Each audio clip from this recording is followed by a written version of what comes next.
This episode of Tekzilla is brought to you by GoToAssist Express.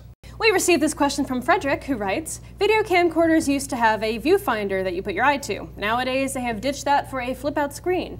When holding the camcorder against your face, you have the weight close to the center axis of your body, and this helps stabilize the camcorder. When you are forced to hold the camcorder out in front of you, the hand movements get bigger, image gets unstable, and your arms get tired. Any tips from you or your viewers of how to hold the new camcorders? Frederick. So Frederick, after reading your question, we figured it would be the perfect time to haul out the old camera mule we used at CES. So Roger, tell us about your methodology for holding camcorders after a long time. As a camera mule for CES. Well, it's interesting that Frederick mentions the lack of viewfinders. Now, believe it or not, this is actually one of the nice-to-have features that they've cut out, mainly for cost, but also because the touchscreen offers so many more options, especially when it comes to focusing and accessing various functions on your camera. Now, when you have a camcorder this small, the viewfinder isn't as cool as you would think. In fact, oftentimes they're a lot poorer quality in terms of image as well as information you can actually glean from it. In fact, the only way you really use it is outdoors in sunlight. But so back to his question, camcorders this small, when you use it like this traditionally, this is actually not the most stable way to hold a camcorder. Mainly because you have one arm holding it and you're doing this. Even if you have it against your face, you're still going to introduce motion into the camera through your wrist. Now, as you can see, maybe for a minute it's solid, but after a couple of minutes you're going to start doing this and you're going to get a little jitter in your image.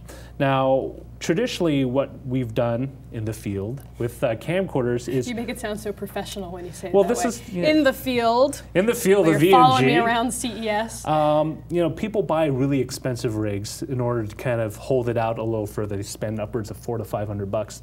I prefer doing it the human way by turning yourself into a tripod.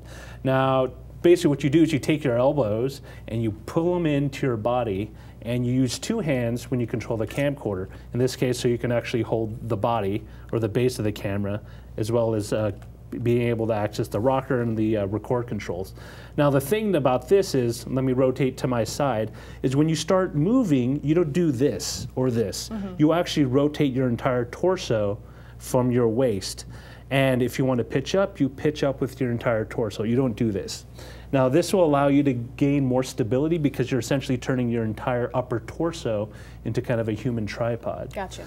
Now, for situations where you're trying to shoot long distance, if your camera has image stabilization, that's a great function to have. In fact, I would recommend anyone who has it to turn it on. But if you can't afford to do that, or say you're shooting a parade, those things last for hours, literally for hours, I would say you invest in a tripod. Now, this is a Manfrotto, and this is kind of one of the middle to upper tier tripods that you can get. Now, one of the important things to notice about it is the head is a fully floating head, so if I need to, I can decouple it right here. It has kind of a bowl shape, and I will be able to kind of swing it around depending on what I need to shoot. Now, the other important thing about this is that I have a relatively fluid motion when it comes to swinging. It's not jerky. Now, if you get some of the cheaper tripods that people use for still cameras, as you rotate it, as you bind the plastic, it starts doing this. It's not what you want.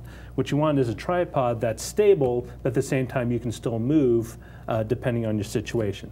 Now, if you're in a situation where, say, you're at a party or say you're trying to get a bunch of people out in the street and you still want to be able to get a stable shot, but you're moving from place to place, you'd want to get a monopod. You know, I've actually seen those being used frequently at conferences where people are sitting and watching a presentation of some kind. They just put it on the monopod, and they're holding it so there's not a lot of range up and down because the person is basically on the same plane the whole time. And essentially, it's the same thing, because what I've done is I've basically taking the weight off my arm and putting it on the monopod, and this allows me to kind of tighten up on a shot. And so I'm going to hold it from the top instead of holding it down here. You want to hold it toward the top where the camera is, so you get the most leverage as well as most stability. And when you're ready to move, you can keep recording, just up and move it where you need to. Now, it's really important to understand what you're shooting before you do any of this, because oftentimes oftentimes people will say we'll be going into a situation where it's like, oh, I'll just whip out my camera and start shooting. And in my last couple of jobs ago, this is something really annoying. They would just take out the camera and they would do this. This is the worst thing you can do with a camera, is doing this. Oh, look, I got your face. No, what you want to do is plan, and if you need to, physically move up to the person and again, use the technique where your arms are pulled into your body and you're rotating and shifting with your entire torso.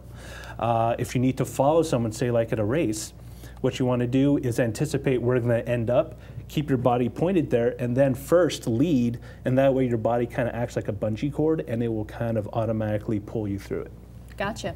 I also like the monopods because they are very compact. They are. In fact, I use it every time I go to Comic-Con. Nice. Very cool. All right, well, thank you so much, Roger. Sure. These are relatively expensive, these models, but are there cheaper versions people yes, can get? Yes, so you can get a Vanguard monopod, and I picked that up off Amazon for $33. Oh, that's not bad at all. And you can get a pretty good solid tripod. Now, this is pretty heavy duty for most people, but you can get a pretty solid tripod for about 60 to 70 bucks. I'm sure you could probably whip up a pretty good monopod with some stuff around the house, too, if you you really can, needed to. But you know what? In those situations where you really want something light and as well as sturdy, 30 bucks isn't actually too much to ask. Not so bad.